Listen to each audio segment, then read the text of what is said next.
الرجيم بسم الله الرحمن الرحيم قل هل يستوي الذين يعلمون والذين لا يعلمون اٹھا لے حل اگر عالم تو ان کی شان بڑھتی ہے، اٹھا لے حل اگر عالم تو ان کی شان بڑھتی ہے، مگر جاہل کا قلم اچھا نہیں لگتا۔ صدر محترم اساتذہ کرام، معزز حاضرین و حاضرات، آج کی سالانہ انجمن میں جس موضوع پر روشنی ڈالنے کی کوشش کر رہا ہوں وہ ہے علم دین کی اہمیت و ضرورت۔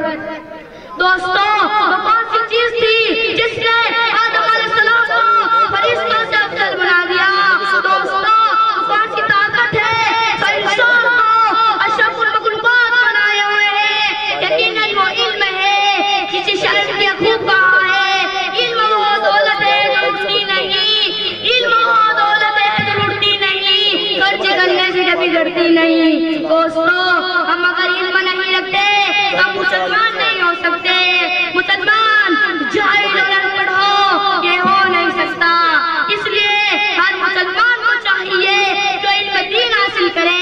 آپ اگر دنیا میں علم حاصل کرتے ہیں تو دنیا میں کامیاب رہیں گے، اگر آپ دینی علم حاصل کرتے ہیں تو آخرت کی کامیابی آپ کی قدم چومے گی۔ اللہ کے رسول صلی اللہ علیہ وسلم نے فرمایا، ان العالم یستغفر له من فی السماوات ومن فی الارض، علم رکھنے والوں کے لیے زمین اور آسمان کی ساری مخلوقات مغفرت کی دعائیں کرتی ہے، حتی الحیتان فی جوف الماء، یہاں تک کہ مچھلیاں سمندر کے پیٹ میں رہتے ہوئے بھی دعائیں مغفرت کرتی ہے۔